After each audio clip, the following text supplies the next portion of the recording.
No banks, no fees, no inflation. These are the potential perks of this thing called Bitcoin. It can be sent from here to Hong Kong and back. It's very easy to buy Bitcoin, and it's not going to be affected by these policies and the unintended consequences. You need to understand Bitcoin. Bitcoin. Bitcoin. Bitcoins. Bitcoin. Bitcoin. Get Bitcoin, get Bitcoin, get Bitcoin.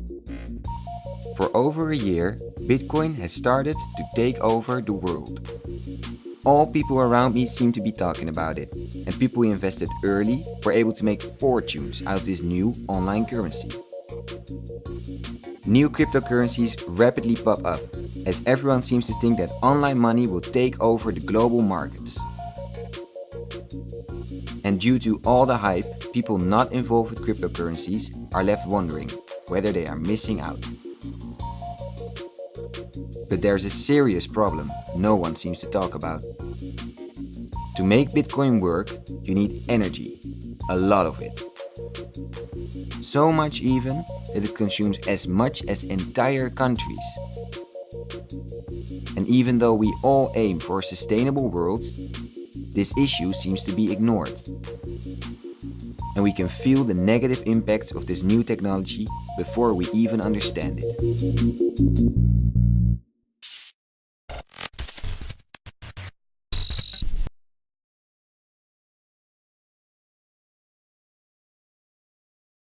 So the system we're going to be looking at is called blockchain. It's a technology invented in 1991 as a way to store documents in a safe way. However, it didn't become popular until a few years ago when people started to use it for cryptocurrencies. The idea of a cryptocurrency is that you have online money that also only has a value online, so you don't have any alternatives in the form of paper money, for instance. The reason people wanted to use blockchain for this new type of currency is that you no longer need a third party such as a bank to transfer money or make transactions. This works because instead of a bank, you have a network of individuals who together protect the details of your transaction. Everyone keeps check on each other, so you don't need any authority to do this for you. However, because we are trusting a network, it is very important that as many people as possible are participating in this network. So think of it this way. Imagine we are in a group of people and I decide to give you some money. I show everyone in the room that I am giving you this money and I ask them to validate that this transfer is actually taking place. Now say there are only 3 people in the room. It is very easy for you to bribe 2 of them to say that I never gave you any money. In a blockchain network, the majority decides, so if 2 out of the 3 people say that I never gave you any money, I have to transfer money again. But if we are in a group with 40 or 50 people, it is much more difficult for you to bribe half of them. So because the network needs a lot of people, it offers an incentive to individuals to participate. You can actually make money from working on someone else's transactions. This process is called mining, and you basically try to crack a code specific to a certain transaction as fast as possible. Whoever cracks the code first wins and gets money for it. However, there's a pretty major flaw in this way of working. Het blockchain is inefficiënte techniek by design. Want je hebt informatie over verschillende plekken staan, die op verschillende plekken wordt gevalideerd. Dat is van nature gewoon een stuk minder efficiënt dan wanneer je alles door een centrale server laat doen. A lot of people want to be miners because you can make quite a lot of money with very little effort. But you can only make money if you're actually the fastest. To mine at a faster rate, you need a more powerful computer. This means that as long as the rewards are high enough, people are willing to invest a lot of money into ridiculously power-hungry computers. Wat we nu zien is dat er door dat hele netwerk zo'n 20 triljoen berekeningen per seconde gedaan worden.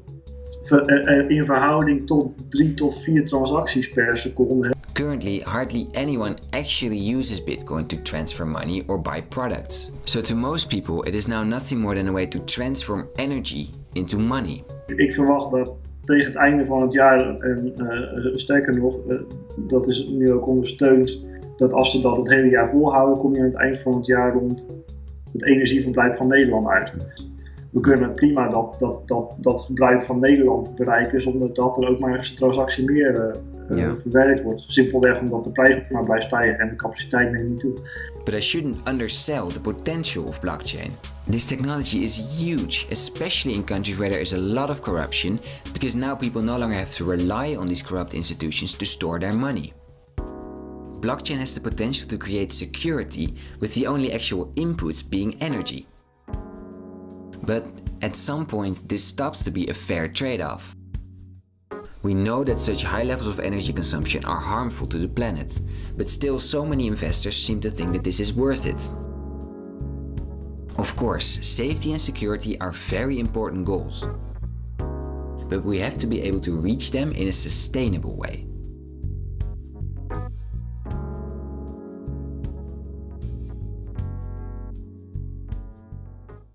So Bitcoin isn't the only cryptocurrency that uses blockchain. Numerous cryptocurrencies appear every day and they all use a similar or slightly different type of blockchain. But there are two types of mechanisms most developers use: proof of work and proof of stake. Proof of work is what Bitcoin and most cryptocurrencies nowadays seem to use. As I already explained, this is basically a race where people try to crack a code as fast as possible, and the person who does this the fastest gets rewarded for it. For me, from a business development perspective, proof of work has the highest security.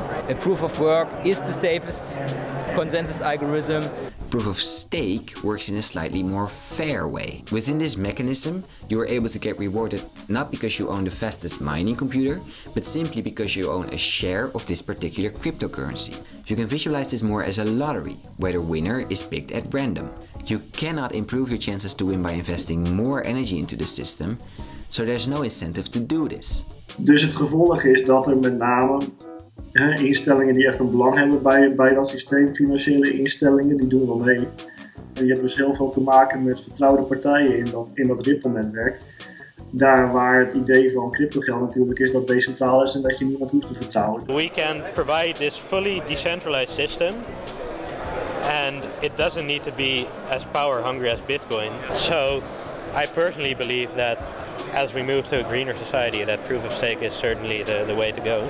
So out of personal experience, I found that the developers who use proof of work see security as their only real target, and the energy consumption is just a way to get there. Perhaps Bitcoin is using as much energy as the Netherlands, but does the Netherlands have an income like Bitcoin has? Let's take the euro, how much energy is used for production, and then you have to take into account that you have thousands of employees for EZB to keep the euro stable. They have offices, they have to have buildings. All this is also in the energy balance should be considered. So we can see that there is actually a way to get rid of the high energy demands of blockchain. However, many developers I spoke to were not willing to make this switch from proof of work to proof of stake yet. And the transition towards proof of stake is only effective as long as everybody joins. Because even if new investors decide to go with a sustainable option, the Bitcoin mining factories will still run at full capacity.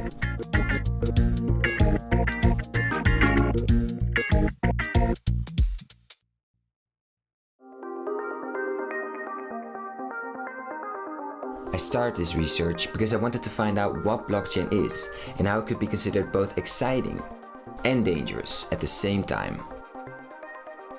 I see now that people who are involved have clearly diverging opinions, but no one is confident about the future. But one assumption seems to stick. Blockchain is still largely seen as a way to start a revolution that liberates us from corruption and centralization. But of course, such an exciting technology like blockchain is not only discovered by young entrepreneurs who want to overthrow the established institutions. In fact, on a national level, the Netherlands is combining forces to utilize this new technology under the Dutch Blockchain Coalition. Tot blockchain, dat zou je eigenlijk met elkaar moeten doen in Nederland. En toen kwam het idee van een publiek-private samenwerking, maar met name op onderzoeksgebied. Dus jullie hebt ook wel vertrouwen in dat het veel verder gaat groeien dan alleen maar gebaseerd op geld, crypto. Ja. Dat het een heel belangrijke fundamentele laag onder veel applicaties gaat worden. vanwege dat vertrouwenselement. Waarom zijn we nog niet overgestapt naar cryptocurrencies? Ja, ik ben zo anti-banken en anti-systeem. Dat zijn allemaal eikels en die hebben, toen in 2007 hebben die ons allemaal naar de knieën gegooid. Dat is vaak een beetje de gedachte. En nu komt dan de heilige graal en dat is dat anonieme systeem. Weet wat je vraagt, weet wat je dan zegt. Bitcoins interesseert niemand hier wat. Zeg maar, de interesse zit hem in blockchain. The future for blockchain is not set in stone, and I think we are really able to influence how this new technology will develop. And to simply accept the high energy demands without trying to solve it is not the way to go. Weet je, net zoals de eerste auto fantastisch knap was, je doordenkt niet alles. De eerste auto had geen airconditioning, had geen enkele ramen, weet je. Proof of stake, is hier een antwoord, of proof of work. Je begint ergens mee, oh wat slim, maar oeps, dit vergeten of dat niet gezien. Ja. Het is gewoon waanzin dat we gewoon zoveel zitten te verspijken op een digitale uitwisseling van dingen. Ja. Dat is eigenlijk zo raar.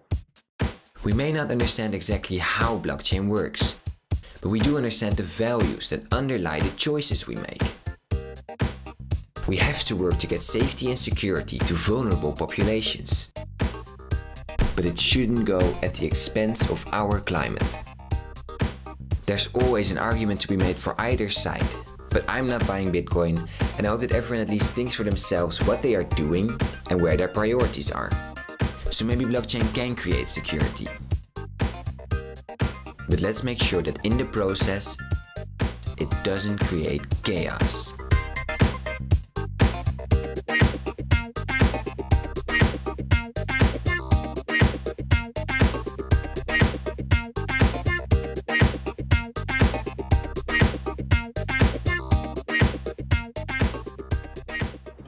Ik zie geen lampje, ik zie helemaal... Afgesproken hebben die dingen lampjes. Ja.